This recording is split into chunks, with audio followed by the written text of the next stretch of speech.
Good morning. Welcome back to Planet Doug. And in keeping with my pattern of late, I'm heading out to another hiking park here in Kuala Lumpur. This one is called Taman Tugu, which means Monument Park. And it's another place I've seen on Google Maps a lot. And I keep thinking I should check that place out sometime. And today I'm finally doing it. And a friend of mine was going to pick me up outside my hotel right here. And she's on her way. But it turns out that there's a big event taking place. I don't know what it is, to be honest. These things always sneak up on me. Holidays and big events. They're running, they're walking, they're cycling, they're pushing baby strollers. I even saw a couple of horse-drawn carriages go by.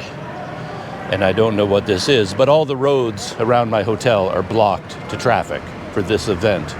So we have to rearrange. So I was going to start this video right at the park, but since this is happening, do you mind if I put you on video a little bit? I just want to ask you about this event. I don't know about this event. I'm in the other event. Oh, Yeah. Can I ask you about that? Yeah, So sure. what do you know about what's going on here? It's every Sunday, they do KL car free, it's called. Oh, okay. So everyone can run, cycle, rollerblade, or whatever they can do. All right. Every Sunday. I knew close about the that. street, yeah. I've never seen it so big before. Yeah, this is, and at the same time today they are doing another event. Oh, So they are combined, like 3 events today. That's the Nice. reason this is so many people around. which one are you connected with? I'm not this one. I'm on the other side. Okay. But I just finished about 7 just now. Oh, okay. So you're not an organizer. No, I'm not organized. Oh, I I'm a thought participant. it Yeah, looked to me like you were organized. Yeah, I got number 7 place from Oh. 10 kilometers. So you were running a 10K. Yes, What was your time? 45. Is that good for you? No. No? It's a bit far. Oh, I see. 10.6 actually. Okay, okay. So normally my best time was 42. I see. So, but it's okay. All right. I'm happy with the result and yeah. I even saw some horses go by. Yes, this is also one of the town hall office. They have that horse to just wander around. That's Okay. in the morning. Excellent. Yeah. So yeah, they're still coming and coming. We've got balloons. Yeah. It's fun. It's a fun run today. Yeah, a So fun run. 5K or 7K. I see. Yeah, the route is 7 and 5K. All right. Yeah. Thank you very much. Sure. You're from the US? Canada. Canada. Okay. I'm sorry. Canada. Your accent is almost similar. Yeah. So, right from a participant's mouth, this is part of the usual, it's Sunday today, Kuala Lumpur car-free Sunday, but I've never seen it so big like this. But I guess there's also 5K runs, 10K runs, and as he said, there's 3 separate events, and they're all happening at the same time. So, yeah, every time I step outside, it's either a holiday or an event that just snuck up on me. And you can see even the streets around me, there's people all around. They finished their run already. And they're all drinking and recovering. So anyway, I have to go meet up with my hiking partner for today. And it's gotten to be a little bit more complicated because we can't meet here. So I'm hopping in the LRT. I'll check back in perhaps when we're in the car and heading to the park or at the park. We'll see. I wasn't going to talk about any of this until I got to the park, but since I have time now, I might as well. This park, as I said, is called Taman Tugu, meaning Monument Park, because there's a big national monument there for Malaysia. And this Taman Tugu area is about 66 acres in size. And it's right beside that big area where you've got the bird park and the butterfly park and the botanical gardens and the Islamic history museum, Islamic art museum, and the Royal Police Museum and the astronomy center. There's like a whole range of things there. The National Mosque is there, and then right on one side of it is Taman Tugu. And I guess this area, it's a hilly area was designated for commercial development, of course. It was land that wasn't being fully used. But then there was a proposal made to turn it into a park, Taman Tugu. I just arrived at the LRT station, KLCC. This is where I'm meeting my hiking partner, though this may be a bit of a struggle. She knows this area well, of course. She lives here, and I'm supposed to find Avenue K, but I don't really know what that is. I think it might be a shopping mall, but I don't know if there's an exit. Anyway, we'll track that down. But as far as the park goes, as I said, it was slated for commercial development, and then there was an initiative taken over or sponsored by Khazanah, which is a sovereign wealth fund, which is kind of a corporation that invests the wealth of the government of Malaysia. And they sponsored this whole project, which is pretty amazing. And they turned it into what they call a CSR, a corporate service responsibility. So it's something that a corporation does to benefit the community, essentially. So Khazanah took on the funding and the organization to turn this area into a park for the community. But right now, I'm going to have to check out the map here, see if I can find Avenue K. It's not as hard as I thought, perhaps. There's a Avenue K right there. And yeah, this whole area confuses me terribly, KLCC, especially driving. But coming up from underground, I also find it confusing. But they also don't like cameras here, so I'm going to shut down my GoPro. The adventure continues. My hiking partner picked me up, and we got here. I even did a little bit of navigating. I'm very proud of myself because of that, looking at Google Maps and turning on even voice over directions, which I never do, but that's what I did this time. And we got to the entrance, and there's like a road that leads to a parking lot, but the place is just jammed. I don't know if you can see it, but the road behind me is just cars on both sides. Everybody's looking for parking. It was really hard to find a place to put the car, and there's so many people. There were some people in purple uniforms that said tourism project or something on it. So something is going on here today as well, which I didn't know about. But so this is my first visit to this park, so I won't know exactly where I am and what's going on. It's sort of a reconnaissance mission, so you'll have to forgive me that. Yeah, I'm just sort of wandering around, first visit. But we're starting at the National Monument, which is kind of, if you look for this, get here, you're in the park. Though the park, the hiking trails are all out there somewhere. But this is the National Monument. Probably walk over there, take a look at the main statue of, I think it symbolizes the fight for independence. But yeah, so this is the National Monument, and this is what the Taman Tugu was named after, which means Monument Park. Right here, yeah, National Monument. This will give us some better information about this place. So I read through this, and it dates back to 1963. Prime Minister of Malaysia, Tunku Abdul Rahman Putra Al-Haj. And the main statue has 7 bronze statues who represent the triumph of the forces of democracy over the forces of evil. So that's where I was sort of stumbling a little bit talking about this place, because I don't know that it represents any particular struggle, but I think it's just dedicated to the struggles in general, the various struggles of Malaysia in the past, good over evil, and it was represented by these 7 soldiers up here. There's the fountain of the National Monument and the statues. And on the sign, they talked about the designer, the artist for this, and it was actually an American artist designed these statues here. I've been here before, but I don't know if I ever shot any video here.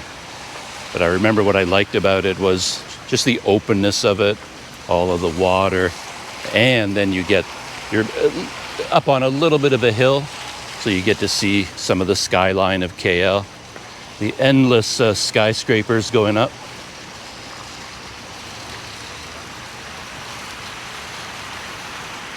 Yeah, I guess, yeah, there's a little bridge here I can cross.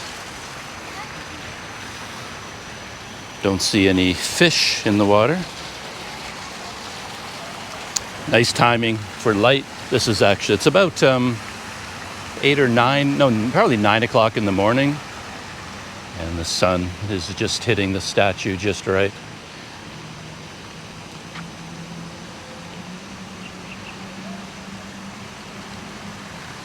Dedicated to the heroic fighters in the cause of peace and freedom.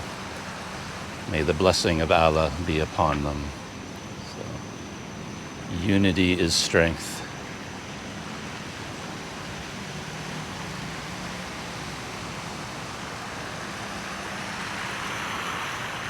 Well, it's a beautiful spot. I think we came in through the back entrance. I think if you came directly here, I don't know if there's another entrance in this direction. But I think this is as far as we're going to go, and then turn around and go into the park itself.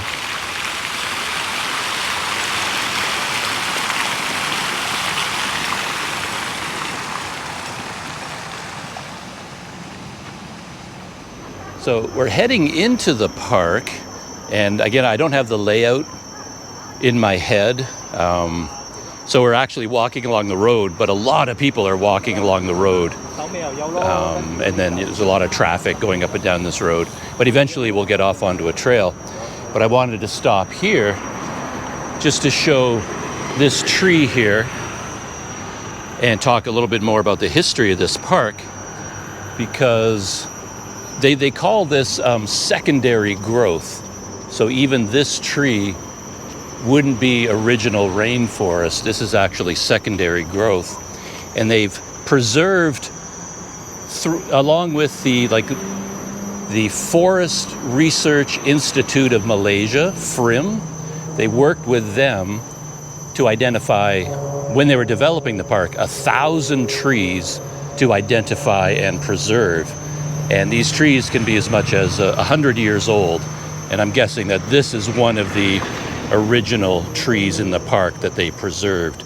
And there's 1,000 trees like this one all the way through that have been identified by species and preserved. And then they built the trail system in what they call a discoverable manner. And the way that works is I'm not sure exactly what it means, but they built the trail system to preserve everything that's already here. So they just found the natural way that trails would go without needing to cut down trees, destroy buildings, things like that. So they had 1,000 original trees that they identified and preserved, and then they replanted 5,000 trees. So they deliberately chose the species, focusing on plants that are endangered, so tree species that are endangered, and they planted 5,000 trees here on top of the 1,000 original trees. And again, they chose the type of tree to sort of encourage the local animals, birds and animals, the local fauna to develop. And another interesting thing about this park is that originally, before Malaysian independence, a lot of British officials had homes up here. And some of these buildings have been preserved and turned into venues. So there are buildings in here that people can rent for activities, for events, things like that. So as you walk around Taman Tugu, you'll see some buildings, original buildings, that used to belong to British residents and then Malaysian government officials post-independence. But you also see the remains of some buildings, like just cement pads, that they haven't gotten rid of them. They've left them as part of the history of the park, which is also kind of interesting.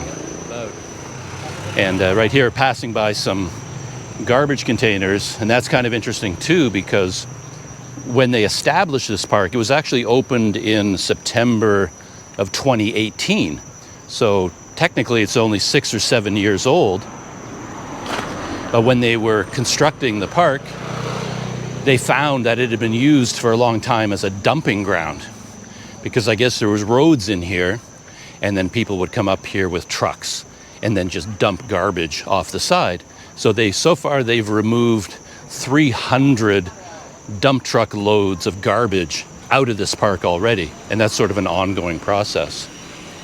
So yeah, there's definitely something special going on. Looking ahead, all this traffic, people, and yeah, there's an intersection up here that might be one of the entrances into the park. Okay, so this might be the official entrance, Taman Tugu. Taman Tugu, main entrance, forest trail, parking. So I guess this is the, okay. So we made it to a good spot. But yeah, look at this. Malaysians, man, they love their outdoors, especially early in the morning. Hiking, biking. So I would definitely call this a success as a development for a Kazana, the community service responsibility.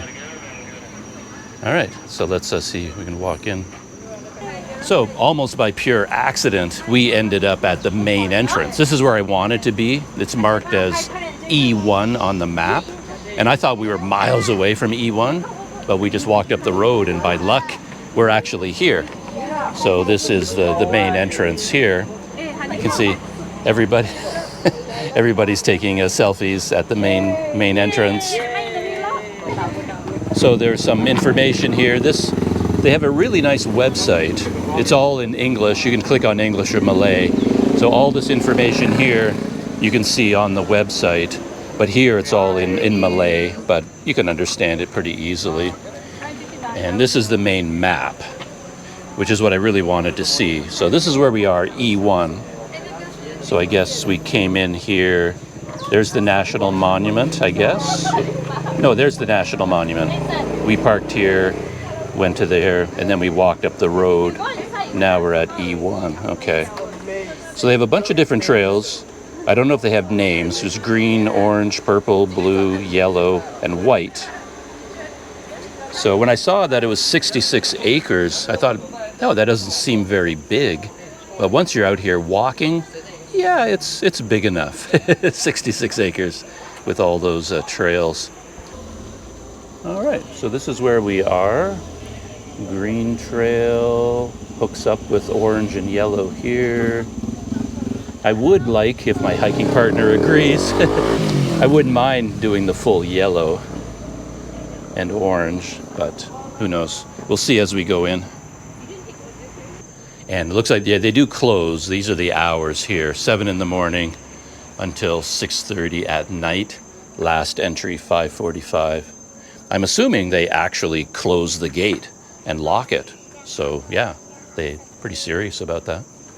And oh yeah, they have an adopt a tree program. So 5,000 trees currently, with a minimum donation of 100 ringgit. You will get a customized e-certificate of this special gift to adopt a tree. So maybe you actually get an actual tree, a photo of your tree. I doubt it. It doesn't read that way, but that would be nice. But yeah, through the cement walls and then into the park. This is a very cool place. Look at this. One step and boom, it's like a rainforest. Yeah, you really feel like you've left the city, the concrete, the cars, like instantly, it's all gone.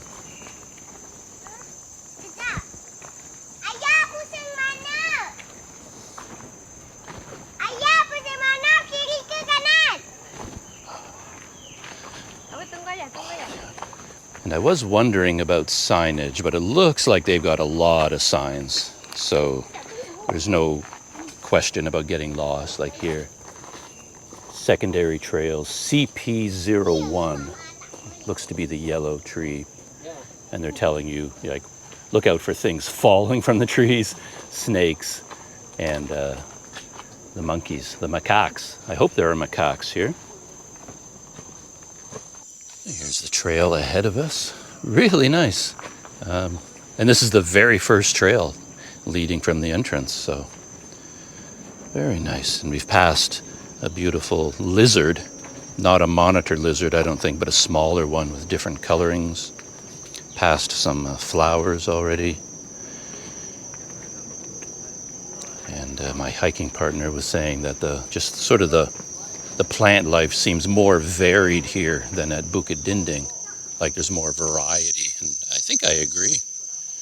I'm no plant expert, but it feels like I'm seeing more types of bush and trees than at a place like Bukit Dinding.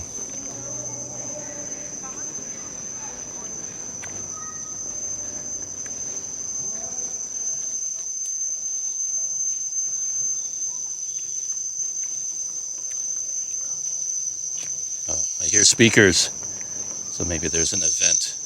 Like I said, there are sort of venues here. Oh, another signpost. I have to see what they're talking about here. It's probably the same information that I read on the website, though. Oh, Indian oak. So it's actually information about this tree right here. I mentioned that 1,000 trees were identified and preserved, so maybe this Indian oak is one of them. But it's a lot of biological information about that particular tree. And a QR code to find out about the trees. So yeah, very developed park. Yeah, highly organized. I'm really surprised. We got to another intersection and there's even a sign here, CP01, which is the one we're on, I think, the yellow trail, but it links up with another one here. Sounds like there's some sort of a building up there. There's music playing. And they even have little maps here to guide you along your way. So, and of course, everything you're not supposed to do here. And do's and don'ts. Oh yeah, it even has a little UR here. So we went from here to here, and very slowly.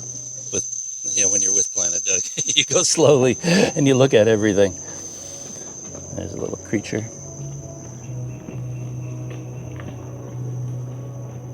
So no, we're not on the yellow trail. Here it's green. CP01 is green. I wish they had names for them. Like I don't want to follow a trail called CP01. I'd rather follow a trail called... Yeah, exactly. Yes. Yeah, speaking of Kazumi, she was sort of a driving force behind Bukit Dinding, and you see pictures of her all over the Bukit Dinding website. And I was looking at the photographs for this park, and I'm pretty sure I spotted Kazumi in those pictures for this park as well. So I guess she's involved with all of the various hiking trails in the city. Another one of the 1,000 preserved trees. But yeah, look at that monster. 100 years old, maybe. And what kind of a tree is it? It is a pulai. Or does that just mean tree? The name, I think. The name of the tree, probably. Oh yeah, pulai trees. So they're native to Taman Tugu, one of the more dominant softwood tree species within our forest. So they have 35 of these trees preserved here. 80 to 90 years old. Yeah, so you guessed correct. Yep. About 100. All right, there you go. Look at that. Nice. Soft and pale yellow. Softwood. Wow, look at that.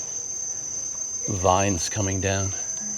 There have to be some macaques in here. Just haven't seen any yet.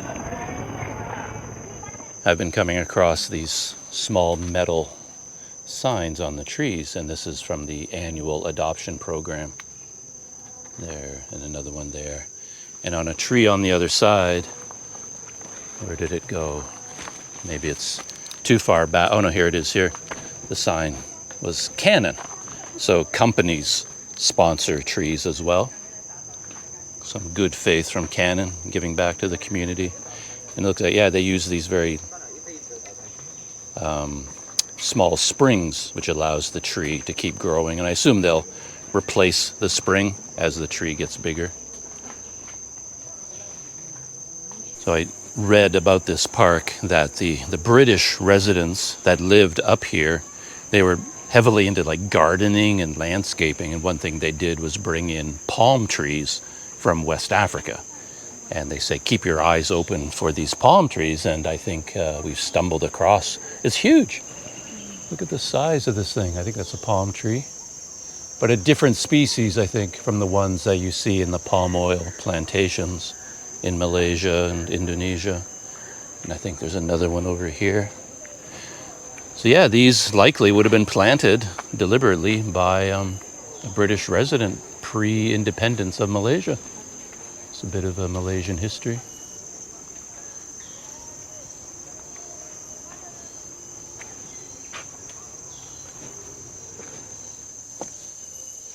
Yeah, more and more glad I came here today with every step. Much, much nicer than I expected as a hiking experience, and the history too. I don't think this land has a history of like rubber plantations or tin mining. Nothing that I've read anyway. So I thought it might lack the history of Bukit Dinding, but it has its own history, which is interesting.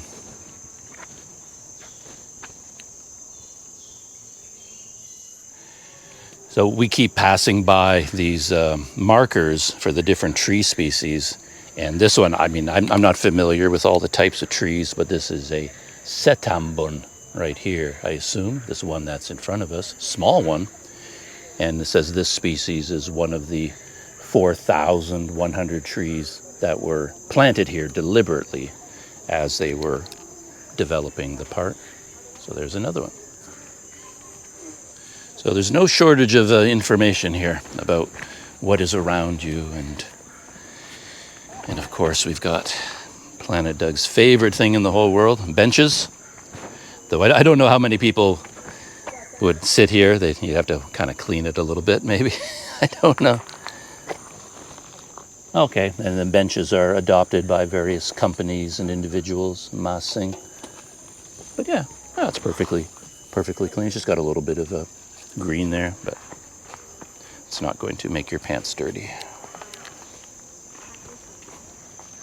Mysteries are being solved slowly but surely. I had the park, the arrangements completely wrong. I thought like CP1, CP2, CP3, each one was a different trail, but technically it's actually one continuous long trail, and you're staying on the same trail, and then you reach a point where CP1 just turns into trail marker CP2, and then it turns into trail marker CP3 up till 10, 11, 12, all the way up into the 20s. So if you just go around in a full loop starting at 1, and then you just follow the increasing numbers, it'll eventually bring you back around to the beginning. So yeah, that's kind of how it works. But here's another little trail intersection. They have swings here, and yeah, very enjoyable experience. I was just saying I had kind of low expectations for this park. I thought it would be a very urban park, skateboarding parks and parking lots and a lot of cement and buildings, but it's a very, very nice hiking trail built into this. And this spot where we are is CP9. This is a bit more confusing because it has 10 going in 2 different directions. But to be honest, you can't really go wrong. You just keep walking and you'll eventually come around to the beginning again. But I think I'm going to head in this direction. So this is an interesting landmark on the trail. We're all the way at one end, I think. You can just to start to see some houses peeking over. Some benches here, and Oh yeah, a view in that direction towards the KL Tower. And this looks like a water runoff designed to bring the water from this ravine and then give it a direction to go. Yeah, I haven't really seen any rivers or waterfalls or streams or anything like that yet. And the newest tree on the park trail, the Tembusu, and this one is a hardwood evergreen tree. Wow, looking into the sun. But yeah, it's a huge tree. Amazing. Tembusu. I've never heard the name before, but it's no surprise. Coming around the far side of the park, and I was thinking I hadn't come across many streams or rivers, and I just wanted to stop and shoot a bit of video here because, yeah, there was that kind of not an irrigation, but a flood control thing, like directing the water, and this is the stream that comes out of it. Just a little bit of water, which is nice to see. Saw a dragonfly, and I spotted these giant palm trees. There's so many of them here, but yeah, up there, very cool. Yeah. And I was commenting to my hiking partner that I'm surprised in these parks, there's very few insects. I don't really come across the number of butterflies, bees, beetles, things like that. And she mentioned that, well, yeah, there's no flowers here. They haven't planted flowering plants. And that's when the light bulb went off for me. It was like, okay, that makes perfect sense, because I don't know if that's natural for a rainforest that there are no flowers, but yeah, there are no flowers here, very, very few. And that could explain, yeah, the lack of insects. They don't need them to pollinate the flowers. But yeah.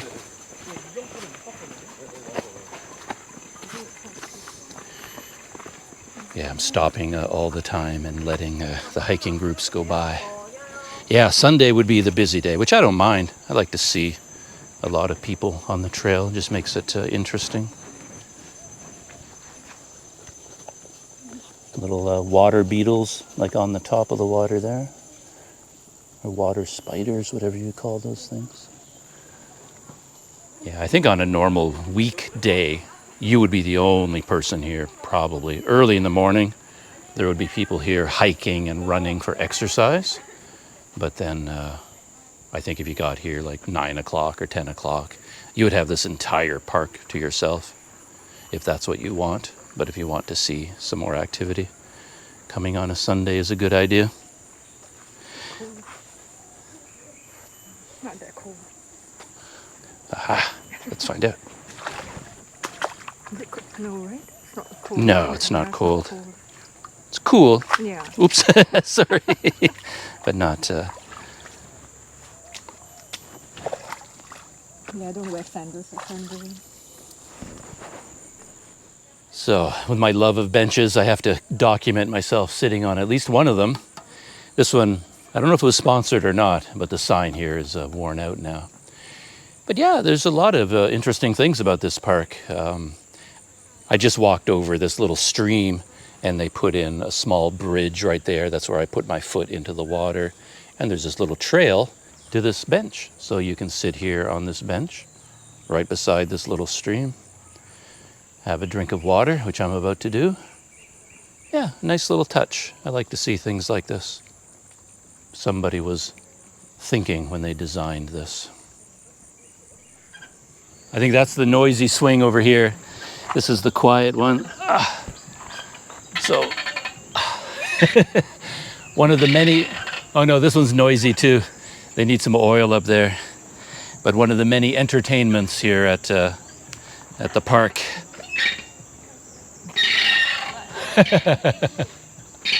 I wouldn't do this very long just because of that noise, but I do like a good swing. We have them in Canada, of course, in all the parks. And as a kid, you get it going as high as you can, and then you jump off, on the top of the arc. But this one seems to support my weight, which is a good thing.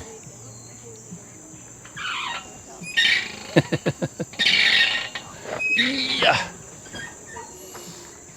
Still trying to solve the mystery of these palm trees that they say that the British planted here themselves for decoration, for landscaping. And I think this is one of them, but this root structure reminds me of all the like coconut palm that you see on the beaches in the Philippines and Indonesia, places like that. But yeah, the bark and everything. So this wouldn't be a palm oil tree. This looks like more like a coconut palm species. Yeah, I don't really know, but that's what the roots look like, because the roots never go down very far, and then they fall over quite easily in the wind. So this tree fell over, and then it had to grow upward in a U. When I went hiking at Bukit Dinding, I made a big deal out of all the mushrooms and the fungi that were there. That was part of the experience for me of that trail.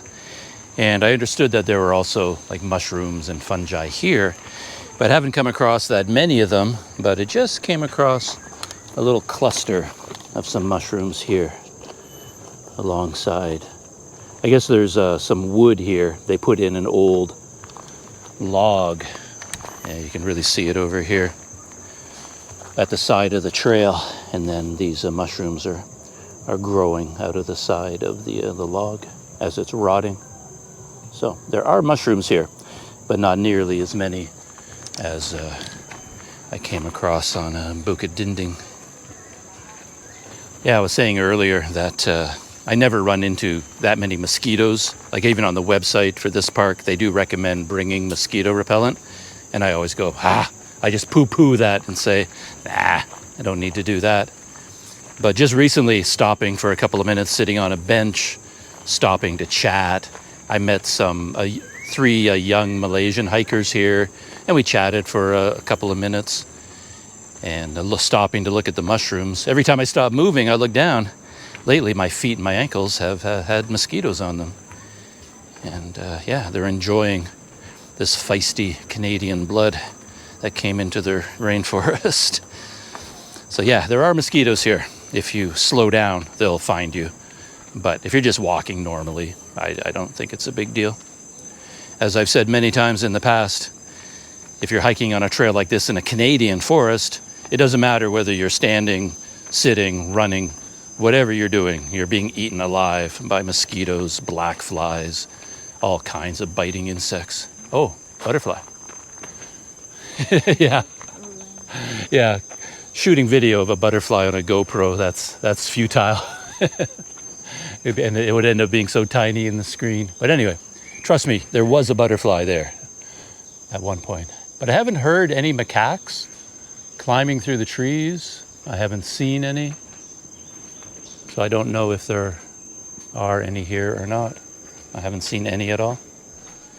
We came to a fork in the road up above us and had to decide which way to go. And one way seemed to take us on another trail that just kind of loops around.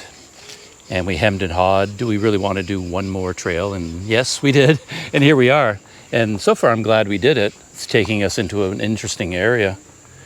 There's a stream down here, but you've got all these, almost like a little area of the vines. You can see hundreds of vines hanging down.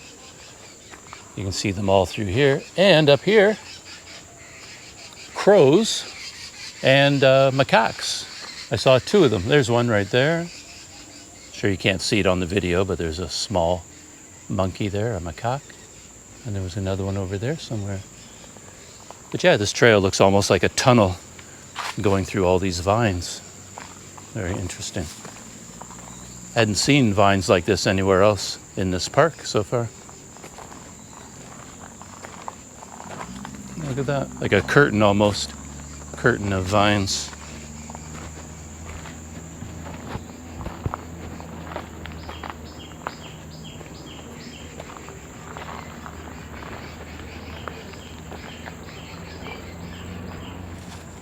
Going off trail just a little bit, just for a second. Ooh, got stuck by a vine. Gonna go underneath the vine. I don't want to break anything. Oh, Now I'm hooked. But I just saw these huge fungi growing off this tree here. Look at that. Yeah, all the way down from the bottom there. And then a whole bunch of them, quite large, growing on this tree here. Oh yeah, there's some more there as well. So yeah, it looks like it's a tree that's sort of at the end of its life. It's rotting, and that's when the fungi, the mushrooms, take over. Yeah, very cool. So yeah, here I am deep in the rainforest. If I go much farther, I won't be able to find the trail. I'll be lost forever. No, not really. There's the trail right down there. All right, let's get back out again. Watching for snakes, of course.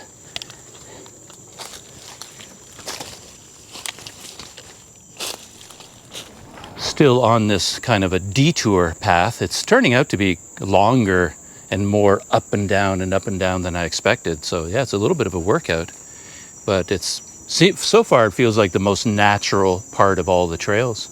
And right here came across this like granddaddy of a tree. Huge collection of tree trunks and vines. Incredible. I can't even tell where the tree is and what's part of the tree and what isn't. All the vines on this tree. It's crazy. But yeah.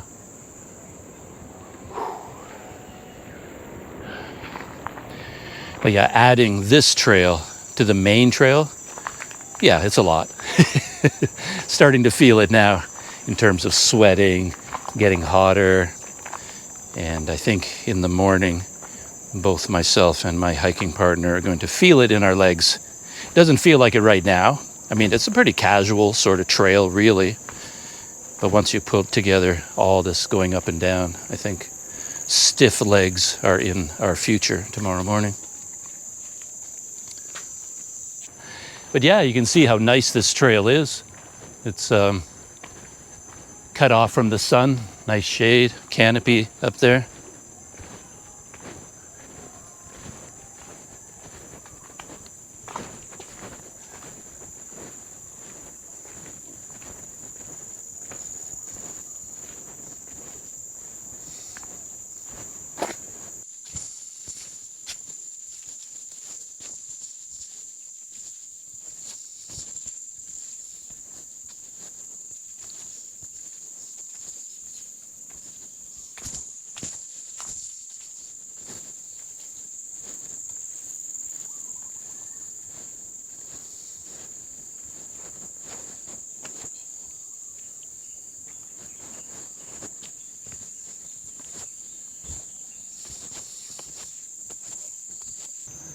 I was just about to start talking on video and I didn't even notice a macaque right here. An adult, big guy. Look at him. So there are macaques here. There's the proof. And then here comes mom and a baby. Hey there. Oh, the whole colony, the whole family. Look at that.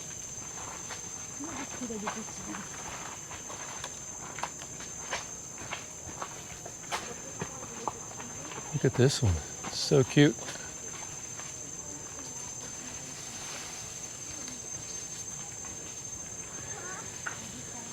Yeah, there's the big guy protecting the clan. Here's another mother. Huh.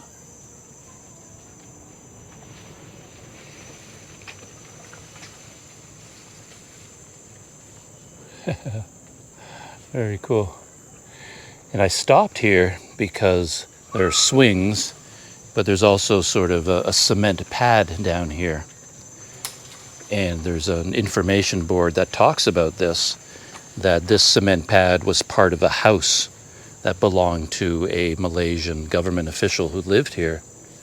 And that's part of the philosophy of this park, that they preserved the trees and the ecosystem and the fauna, but they also wanted to preserve the elements of like the humans that lived here as well. So rather than tear all this out, they kept it as part of the history and incorporated, the foundations of a house and turned it into a swing set. And it looks like the macaques they like this place too. Huh. Look at that. It's like the little ones are bugging Dad. Go get him, Dad. Huh.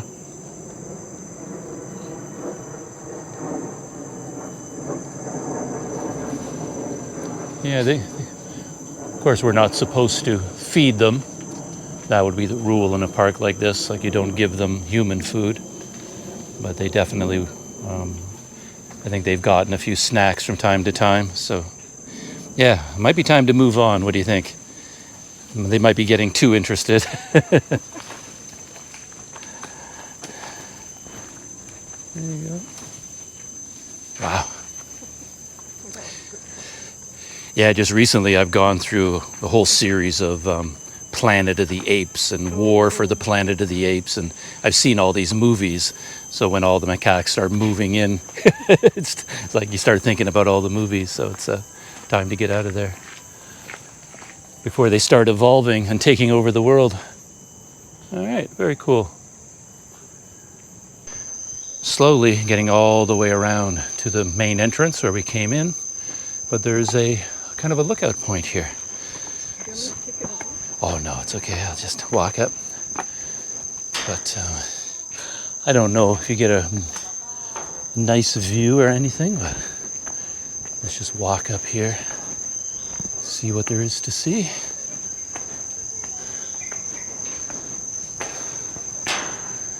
And there's the forest around us. And one more stage by a ladder. You gotta go all the way to the top.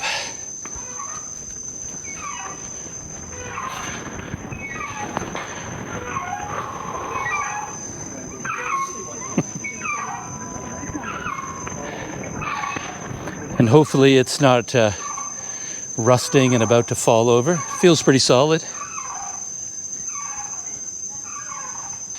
That sound you hear is not a jungle sound. That's the rusty swing down there. Yeah, this is the view from up here. I don't know what you would call this. It's kind of like a hide, a lookout point. Very nice.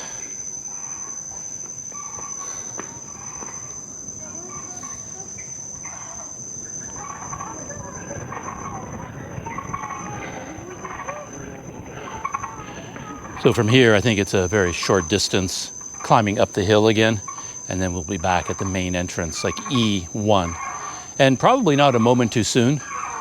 Again, I'm blown away by this park, I really am. I came here with very low expectations, as I think I already said, and this place has impressed me so much. And we ended up doing pretty much the entire park, like the entire trail system. And then this bonus loop that we're on right now adds a lot of hiking to it, another 1.5 kilometers of up and down, and very beautiful. Thinking that there's a lot more variety in the plant life here than at Bukit Dinding, where Bukit Dinding started they stripped the whole hill for a rubber plantation, and it's slowly been recovering and going back to a natural rainforest. But I think this was left in a much more virgin state when it was a housing complex, and now it's recovering at a much faster rate. So there's just a lot more tree species, plant species here than at Bukit Dinding or even Bukit Gasing. And the trail is a beautiful trail, so easy to get to, right in downtown KL. Yeah, very impressed with this place. Look at these trees. There's another huge one right there. There's the lookout tower right over there. And young boys may or may not have the courage to get up there. Yeah, you got to think about it a little bit. And from here, there's a sign, CP30, connecting with CP1. So I think this is the final chunk of trail, number 30, maybe, and it ends up going to number 1. The rainforest is dropping things on us. But yeah, so we're heading back to the entrance where we came in. The big moment, CP30 linking back up with CP1. So I think this is kind of where we started. So there's CP1, the exit going to our left. Yeah, so we're right here. So this is where we came in, and then we went off in this direction and somehow ended up on this yellow trail, went all the way to the end, turned around all the way to here, and then we took the detour on the orange trail, and then short hop back to here again. So yeah, other than this blue trail here, we've done the whole park. So I think we can be impressed with ourselves. Yeah, very cool. Very, very cool. And I was just saying, at the last sign I was looking at, something fell on me from the tree. So we had that experience. We saw lots of macaques. So we had that experience. But no snakes. Didn't see any snakes.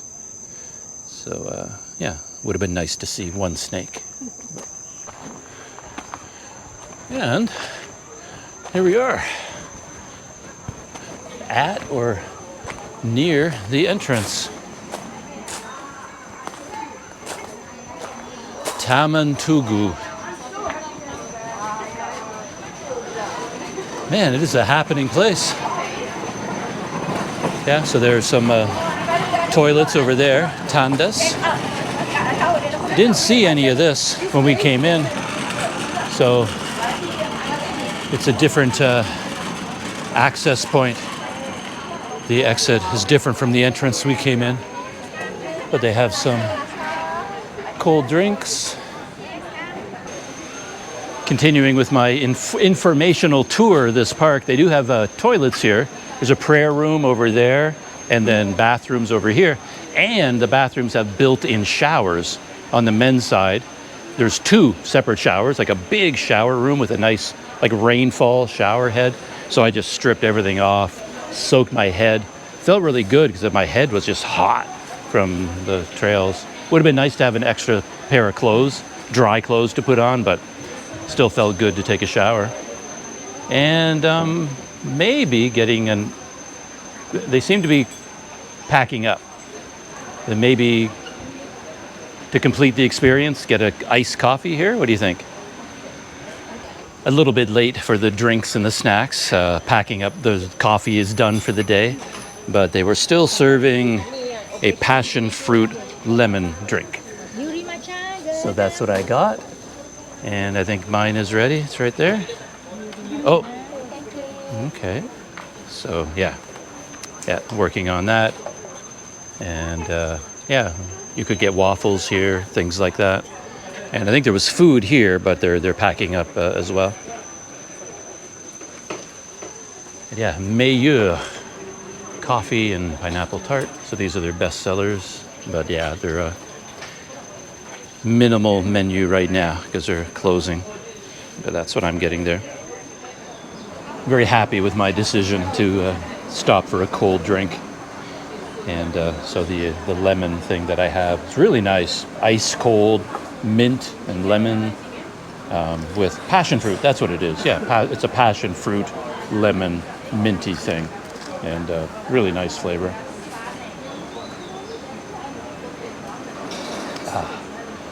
So that's getting very near the end of my experience of Taman Tugu. Taman Tugu. I might have to end the video here because from here, just walking back to the parking area. One thing I don't think I mentioned, I was in there taking a shower and I'm in the middle of showering and I hear this loud crack. And I looked around, I was like, what was that sound? And when I finished the shower, I looked down at the cement floor and it was my microphone. So I had hung it up from a hook on the door, and right at that moment, this elastic band decided to let go, and it smacked onto the ground. So, but still seems to be recording, so I think we are okay. We averted disaster here. But yeah, the clip on this microphone broke off, and there's no way to repair it. So I've had to rig up my own mounting apparatus. But so yeah, conclusion about this park. I think I've already said it a number of times that I had low expectations for it.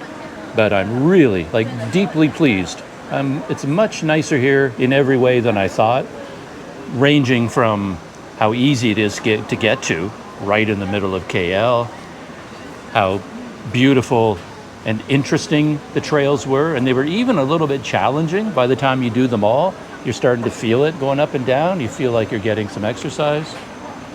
A lot of information about the trees, the species. You got the macaques. Yeah, everything about it was nice. And now leaving here, you've got this area. Look at all these tables and chairs, picnic tables, prayer room, showers. You can take a shower, cold water, and some snacks. So, yeah, cold drinks in a cooler over there. Planet Doug approved. Thumbs up all the way through. Yeah, really glad I came here today. Had a good experience. My hiking partner, she's over there enjoying her coconut. So she went very natural, getting a coconut, like just splitting it open and drinking the coconut water right out of the coconut. So, yeah, saying goodbye to Taman Tugu. And there could be some more photographs, some bonus material over on the Planet Doug Patreon. Go check that out. There could be a behind-the-scenes video about this experience on Planet Doug Behind the Scenes at some point. So check out that channel. And if I don't see you there, I'll see you back here on Planet Doug. And I'll see you next time.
Welcome to the blue dot segment for this video.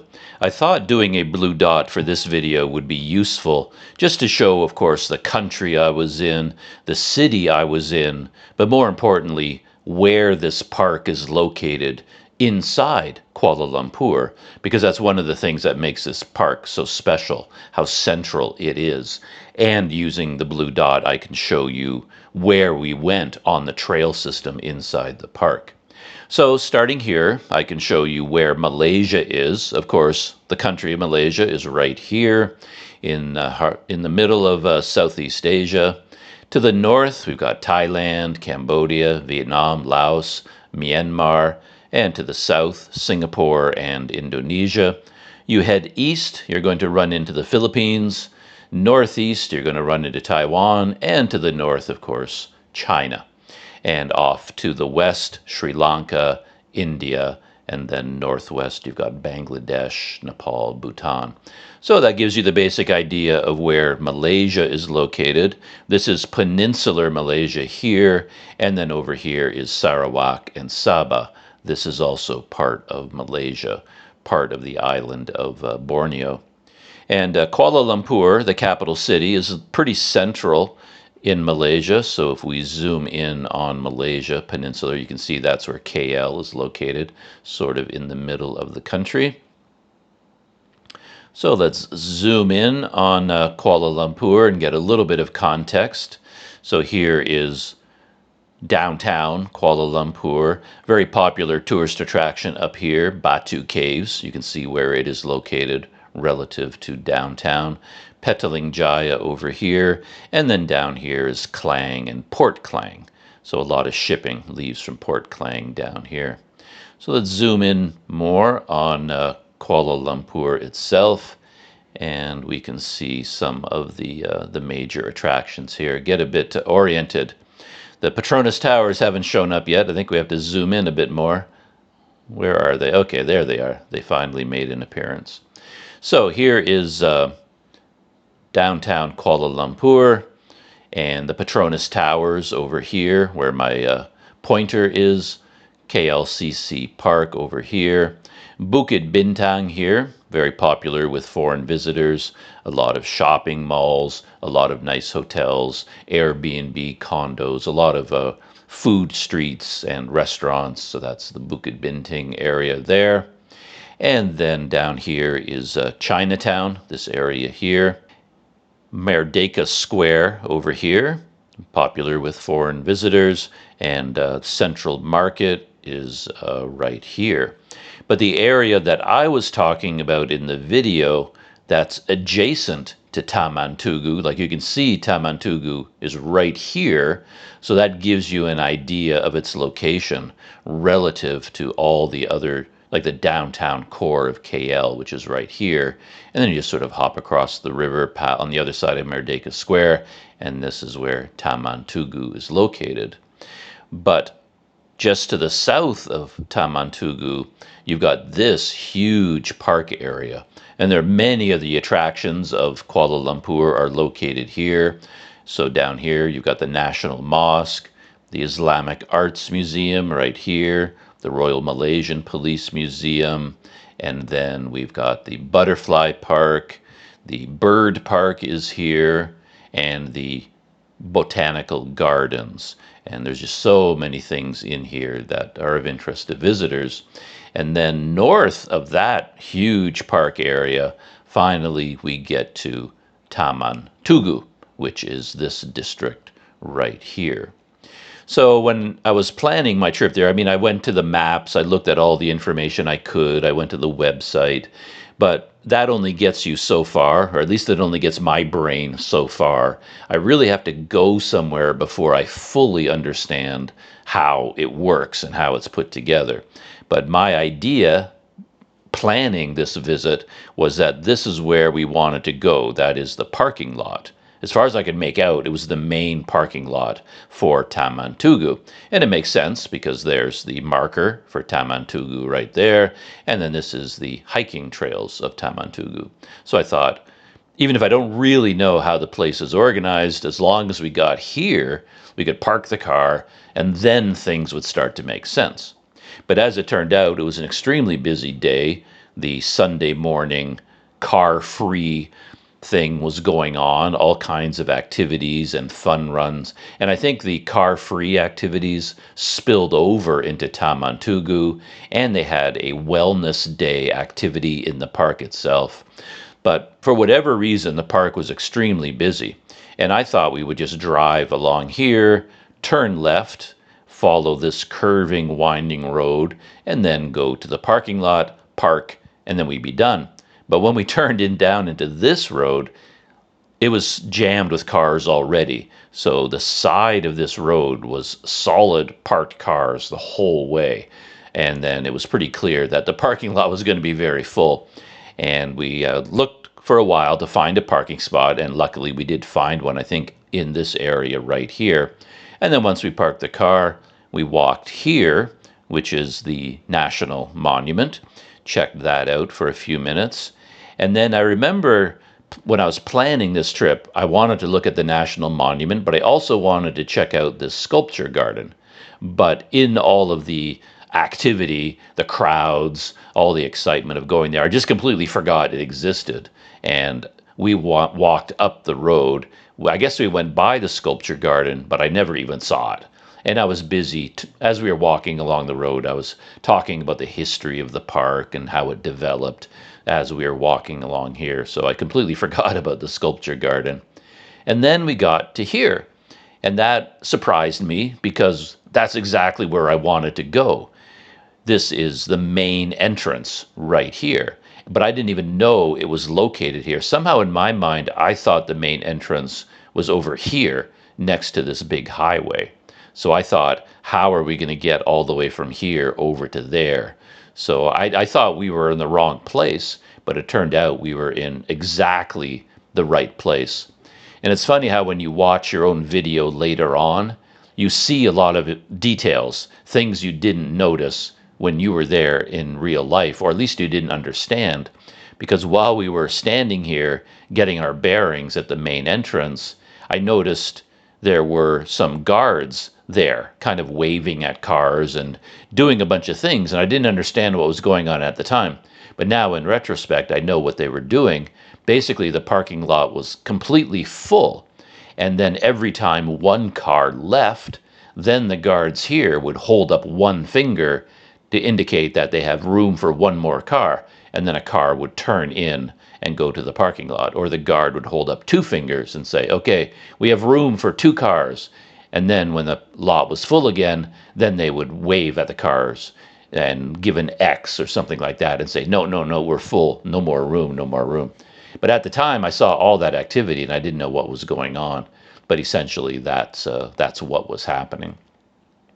And the other thing I didn't understand was that the entrance and the exit were separate. When we left from the park, for some reason I had it in my head that we entered and exited at the same place. Though the two were close to each other, but they were actually different. So right here is the entrance. So right at this intersection, that's where we entered and got on the trail. And then when we exited here, because this is the parking lot and this is the picnic area. So the bathrooms are here and the picnic tables are here and all the food and drink sellers were here. So we entered here, went around the whole park, and then we exited here. So very, very close to each other and basically in the same area, but they were two distinct places, which I didn't really have that straight in my head when we were there.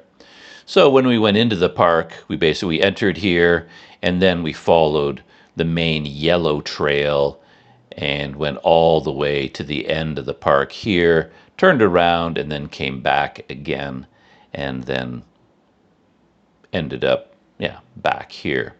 And one interesting thing about the park is that it does have a lot of structures. Like there's a structure here, like a building of some kind. There's a big building here.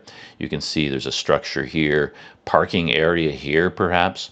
But the trails are designed in such a way that even if your trail skirts these buildings and these roads, you don't actually see them. At least from the trails we followed, you really felt like you were deep in the rainforest. You may have only been a few meters away from one of these large buildings, but you never actually see it from the trail.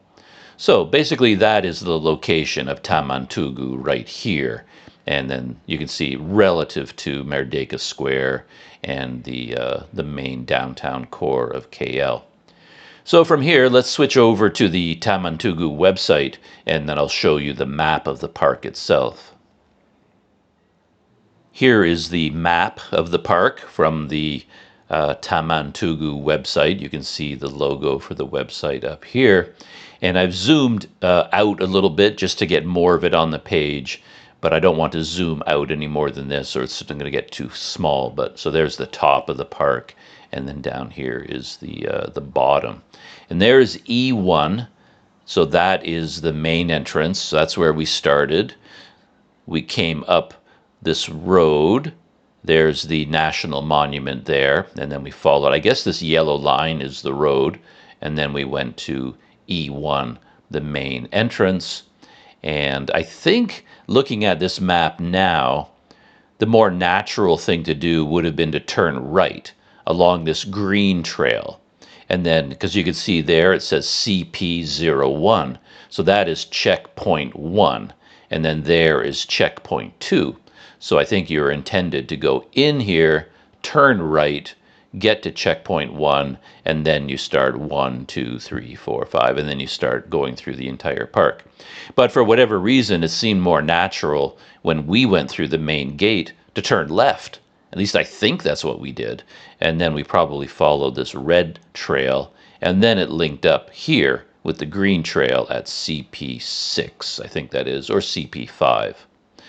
Not quite sure. But then we followed the green trail, and I'm not exactly sure the exact route that we followed, but we followed the trail through here until we ended up on the yellow trail, and then we followed the yellow trail to here. This is where I was confused about checkpoint 10. I pointed out a sign that was pointing us in 2 different directions, but then later on I realized that it didn't matter which way you went. If you went to the left, you ended up here. If you went to the right, you ended up there. So it really didn't matter. But we went to the left and ended up here. And here's an example of what I was talking about. There's another entrance here, quite near a road. And yet when we were walking down the yellow trail, I was completely unaware that it was there. You didn't see it or anything like that. So this is the spot where there was a break in the trees, and there was this big cement platform, or you could see that there were holes in the cement for water runoff and things like that. And I watched another video from some people who went hiking at Taman Tugu, and they were saying that this was due to a landslide, that there was a big landslide here, and after the landslide they put down this big area of cement to prevent erosion and landslides in the future. So this was the result of a landslide. And then we followed this trail to here, and where you see the red lines branch off, those are what they call secondary trails.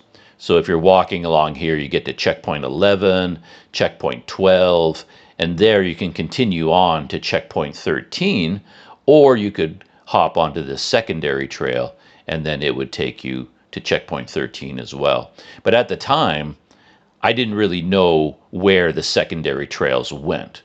Had I known it just went right to the same place, I might have taken the secondary trail out of interest. But I didn't really know. I took a picture of this map, and I had it on my phone, and I referred to it a couple of times, but in the bright sun, sweating, you're dripping with sweat, the sun is beating on your smartphone screen. You can't really see the map that clearly. So the map didn't really help me out that much. Helped me out a little bit, but because of sweating and dirt and the sun, you can't really see very clearly. So went around here, checkpoint 13, 14, etc. And at this point, we had a choice between following the white trail or staying on the yellow one. And it looked to me like the white trail heads more into a parking area with buildings and things like venues here. And I wanted to stay deeper in the park, so we decided to go along the yellow trail. So what is this right here? So that was a bamboo trail. So that is one trail we missed. We didn't do the white trail,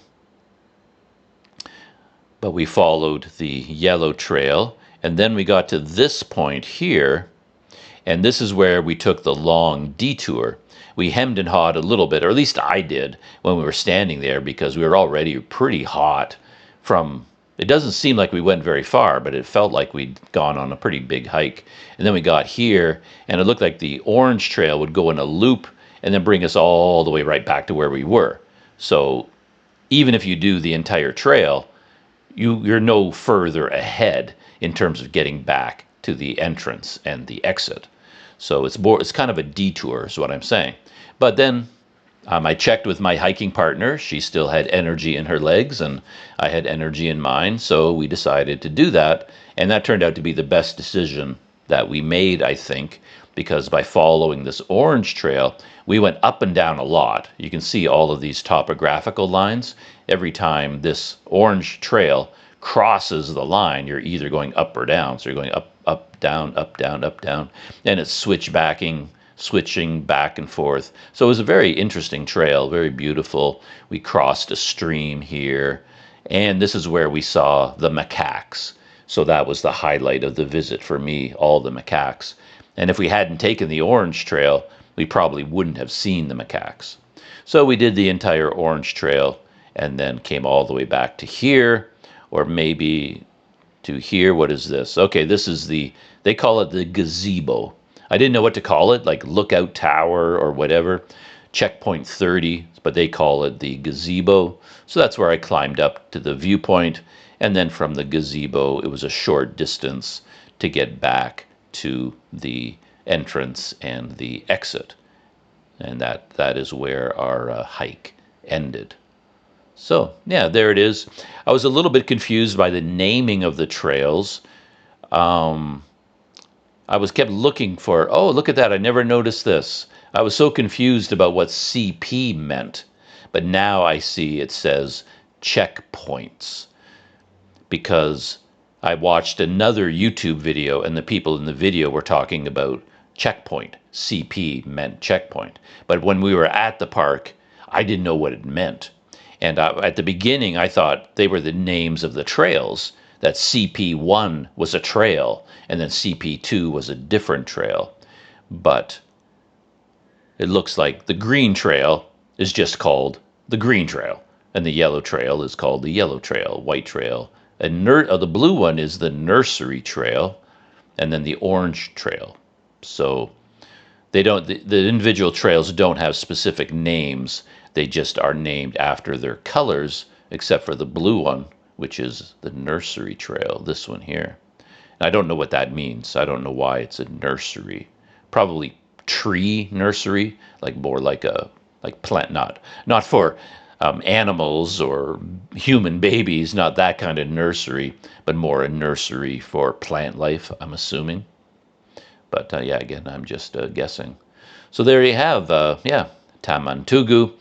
And the last thing I wanted to show you is the part of the website. So this is the About Taman Tugu page on the website, and this is where I got a lot of my information from.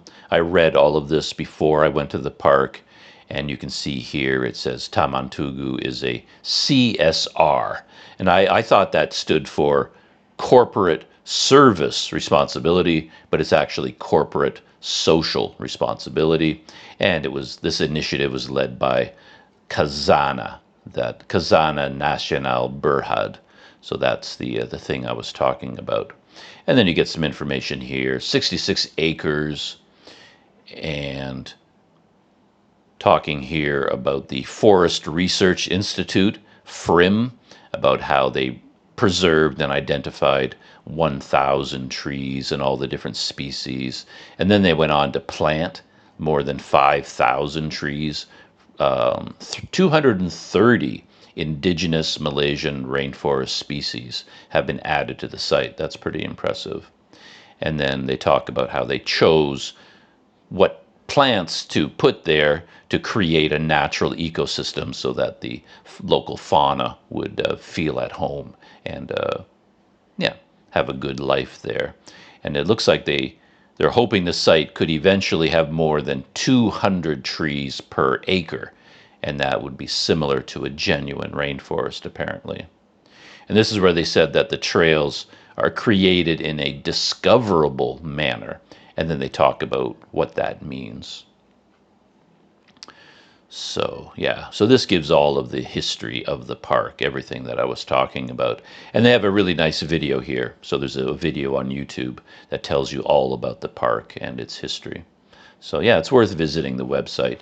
This is just one part of it. They have a bunch more here, visitor information, things to do, and all the different venues that you can hire, stuff like that.